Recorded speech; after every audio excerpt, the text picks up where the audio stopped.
दास्तान टमाटर की। श्रीमान गुप्ता जी ऑफिस जाने के लिए निकल ही रहे थे, तभी सुबह सुबह ही जैसे श्रीमती जी ने जैसे बम फोड़ दिया और बोली, देखो जी, आज आपकी छोटी बहन और हमारी छोटी नंद की जेठानी के भाई सपरिवार आज आगरा आ रहे हैं ताजमहल देखने। वो 2 दिन हमारे घर पर ही रुकेंगे।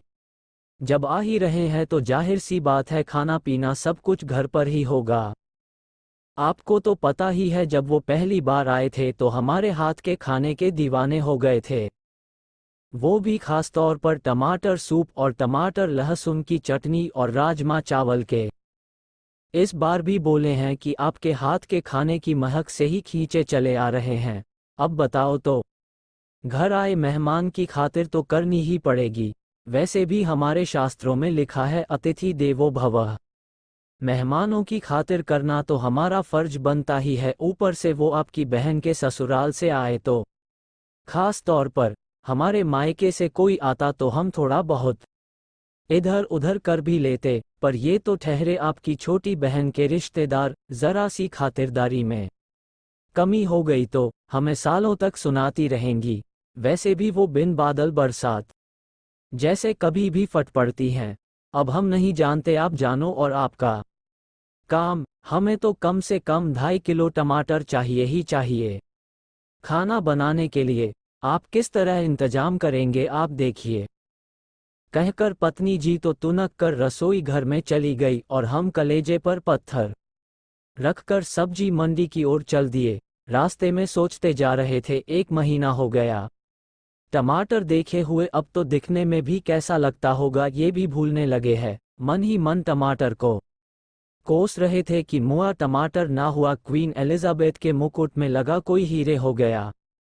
देखो तो कितनी अकड़ आ गई है इस टमाटर में। सोचता है कि उसके बिना कोई सब्जी ही नहीं बनेगी, कोई दावत ही नहीं हो सकती। फिर अगले ही पल सोचा, सही ही तो है, आज टमाटर के बिना कुछ टेस्टी सा बनाना कहाँ संभव है। देखो तो हम भी एक मेहमान के आते ही टमाटर लाने दौड़ पड़े ही ना। बस इन सोच विचारों में गोते खाते हम सब्जी मंडी पहुंच गए। पूरी सब्जी मंडी सारी सब्जियों से भरी हुई थी। भिंडी, शिमला, बैंगन, आलू, अरबी, मूली, बस लाट साहब टमाटर ही कहीं छुपा बैठा था। ऐसा लगता था मानो टमाटर की मुंह दिखाई के भी आज हमें पैसे देने होंगे। हमने एक छोटे से सब्जी वाले से पूछा कि भैया टमाटर है क्या? तो उसने जवाब दिया, काहे मजाक करते हो बाबू, हमारी कहाँ हैसियत की जो टमाटर रख सके। आप उस ऊंची दुकान वाले से ही पूछ लो। हम आगे बढ़े और उस बड़ी सी दुकान और मोटी सी तोंद वाले से टमाटर का पूछा तो वह हम पर हंसने लगा। कहने लगा, भैया क्या भाव ही पूछोगे या लेना भी है? दिखने में तो नहीं लगता कि तुम टमाटर खरीद सकते हो। बताओ, अब एक टमाटर हमारी हैसियत बताएगा। गुस्सा तो बहुत आया पर गरज अपनी थी तो मुस्कुरा कर बोले, भैया लेना ही है तभी तो पूछ रहे हैं ना। तो उसने धीरे से टमाटर के ऊपर रखा कपड़ा हटाया, जैसे कोई जेवर गहना हो और चोरों से छुपा कर रखा हो। हमने पूछा, भैया काहे छुपाए हो? तो उसने जवाब दिया, देखते नहीं बाबू कितनी भीड़ है यहाँ मंडी में, एक भी गायब हो गया तो हमारा तो बैंक बैलेंस ही नीचे आ जाएगा।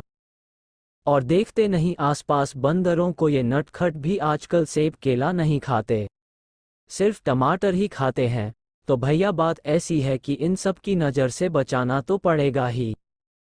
फिर हमने कहा, भैया खैर अब बता भी दो क्या भाव दिए है। उसने जैसे ही टमाटर का भाव बताया मुझे चक्कर आ गया। स्कूटर का हैंडल पकड़ जैसे तैसे हमने अपने आप को संभाला। हमने कहा, सरकार तो कह रही है कि थोड़ा सस्ता हो गया, तुम तो उससे भी 4 गुना बता रहे हो। इस पर सब्जी वाला हंसकर बोला, सरकार तो हर दिन कितने ही वादे करती है, कौन से वायदे पूरे हुए हैं? अब आप बाबू टाइम खोटी न करो, लेना हो तो बताओ, नहीं तो अपना रास्ता नापो। मरता क्या न करता, कड़ाजी करके 2.5 किलो टमाटर ले लिए। फिर उसे थैली के भी अंदर थैली में छुपाकर स्कूटर की कंडी पर टांगे घर की ओर निकल पड़ा। सोचने लगा, इन मेहमानों को भी क्या पता नहीं है कि टमाटर का क्या भाव चल रहा है। एक मध्यम वर्गीय परिवार का तो उन्हें 2 टाइम का खाना खिलाने में ही बजट बिगड़ जाएगा। फिर सोचा जो है सो है, अब करना तो पड़ेगा ही। घर पहुंचने ही वाला था कि उससे पहले वाले चौराहे पर बहुत भारी भीड़ थी। एक साइकिल वाले से हमारी जरा सी टक्कर क्या हुई, टमाटर की थैली फट गई और मेरा तो हार्ट अटैक होने को आया ही था। पर लगा सबसे पहले टमाटर संभालने हैं। 2-4 टमाटर सड़क पर गिर गए तो आसपास के लोग ऐसे देखने लगे जैसे हीरे जवाहरात गिर गए हो। तभी एक सज्जन ने हमारा टमाटर उठाकर हमें दिया। कहने लगे महाराज संभाल कर रखिए, जमाना बहुत खराब है, कहीं भी चोरी डकैती हो सकती है। वो इंसान सच बताएं, उस समय हमें किसी देवदूत से कम नहीं लगा था। एक टमाटर दूसरी तरफ कार वाले की बाइक से कुचलकर अपना दम तोड़ चुका था। हम रोने ही वाले थे, पर फिर ध्यान आया कि हमें अपने को संभालना ही होगा। अभी उस जैसे बहुत सारे टमाटर की जिम्मेदारी हमारे ऊपर है, जिन्हें हमें सही सलामत श्रीमती जी तक पहुंचाना है। लुटे पिटे से घर पहुंचे तो पत्नी जी हंसकर बोली, क्या जंग लड़कर आ रहे हो? पत्नी जी बड़ी खुश नजर आ रही थी। वो कहने लगी, दीदी के जेठानी के भाई आ गए हैं, अंदर बैठे हैं। और देखो तो इस बार मिठाई की जगह 5 किलो टमाटर लाए हैं। कह रहे थे आज टमाटर सेब और किसी मिठाई से कम थोड़ी नहीं है, उनसे ज्यादा अनमोल है, तो क्यों न टमाटर ही ले चले। पत्नी जी बोली, चलो हमारा तो जैसे सपना पूरा हो गया, 2 महीने का इंतजाम हो गया। अब जाकर हमें पत्नी जी की खुशी का कारण समझ आया, पर हम तो 2.5 किलो टमाटर लाकर अपना बजट बिगाड़ ही चुके थे। जय हो टमाटर भैया की। आभार लेख द्वारा सम्मानित मैडम ऋतु गुप्ता जी।